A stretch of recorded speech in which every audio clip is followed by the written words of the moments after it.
রাগ ভালো জিনিস নয়। রাগের সাথে মনের সম্পর্ক কিচ্ছু নেই, বরং রাগে হিতাহিত জ্ঞানশূন্য মানুষ জন্তু জানোয়ারের চেয়েও খারাপ। আমি দুঃখিত এইভাবে বলার জন্য, তবে এটাই কিন্তু সত্যি। রাগী মানুষের মন ভালো হয়, এটা অনেকেই বলে, কিন্তু কথাটা একটা অবান্তর কথা। এই জঘন্য কথা দিয়ে রাগকে কখনোই বন্ধ করা উচিত নয় বা যাবেও না। রাগকে আরো জাগিয়ে তোলা, রাগী মানুষদের একটু জাগিয়ে তোলা, এটাও ঠিক না। ধরুন রাগী মানুষের মন ভালো হয়, কথাটা একটা প্রচলন আছে, কিন্তু তাই বলে ডোমেস্টিক ভায়োলেন্সকে জাস্টিফাই করার জন্য আমাদের ঠাকুরদাদার প্রজন্ম বা বাবার প্রজন্ম বা তার আগেকার প্রজন্ম যে বউ পেটানোর পর ছেলেতেন, বউ পেটাতেন বা ছেলে মেয়েদের পেটাতেন, সেটা এখন একটা কুকর্মের মধ্যে পড়ে, এটা রাগের একটা বহিঃপ্রকাশের মধ্যে পড়ে, সেটা বন্ধ হওয়া উচিত।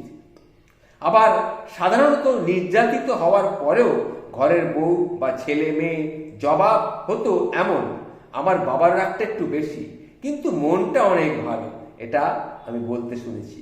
রাগের মাথায় বউ পেটানো বা বাচ্চা পেটানো বা ছাত্রছাত্রী পেটানো, এমনকি রাগের মাথায় যাকে যা খুশি তাই বলা, অকথা কুকথা বলে দেওয়া, এই রাগের দোহাই দিয়ে কোনো কাজটা আমরা অনেক সময় করে থাকি, এটা কিন্তু ঠিক নয়। আপনার বাবা হোক, স্বামী হোক বা দাদা হোক কিংবা যেই হোক, রাগী যেই হোক না কেন, তাকে স্পষ্ট করে বলতে হবে রাগ একটা খারাপ জিনিস, বাজে জিনিস, খারাপ জিনিস।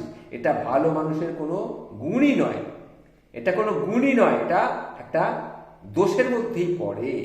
নিজের চেষ্টায় বা পরিবারের চেষ্টায় বা সাইকিয়াট্রিস্টের সাহায্য নিয়ে রাগকে কমিয়ে ফেলে একটা সুন্দর সুস্থভাবে বাঁচার ইচ্ছা তৈরি করা প্রত্যেকেরই উচিত। তাই বলছি, রাগের মাথায় মানসিক ভারসাম্য হারিয়ে ফেলাটাও একটা মানসিক অসুস্থতা। একটা মানসিক অসুস্থতাকে সুন্দর মনের দোহাই দিয়ে গ্লোরিফাই করাটা বন্ধ করা উচিত। এই সব মানুষ, রাগী মানুষগুলো, এদের জন্যে আরো অন্যান্য 10টা প্রাণী ক্ষতি হতে পারে। সুতরাং অভিমান কখনো দীর্ঘস্থায়ী হয় না। রাগটা কোত্থেকে আসে? অভিমান থেকেই আসে। অভিমান কিন্তু কখনো দীর্ঘস্থায়ী হয় না। এটাকে কি করে কন্ট্রোল করতে হবে সেটা মানুষকে শিখতে হবে। সুতরাং রাগটাকে প্রত্যেকেরই কন্ট্রোল করা একান্ত কর্তব্য, এটা মাথায় রাখবেন। খুব অল্প সময়ের জন্য আমাদের এই জীবন, সুতরাং সুস্থভাবে বাঁচার জন্যে নিজের রাগ, নিজের অহংকার, নিজের ইগো, নিজের ইমোশনগুলোকে নিয়ন্ত্রণ আমাদের করতেই হবে। অসময়ের ভালোবাসা জীবনে কোনোদিনই কোনো কাজে আসে না, তাই সময়ের সাথে কাজ সময় করতে হবে। সুতরাং রাগটাকেও নিয়ন্ত্রণ করা আপনার কাজের মধ্যেই পড়ে। যদি আপনি রাগী হন, হঠাৎ হঠাৎ রেগে যান, তাহলে রাগটাকে কিন্তু জীবনে শান্তি খুঁজে পেতে গেলে রাগটা কিন্তু আপনাকে কন্ট্রোল করতেই হবে।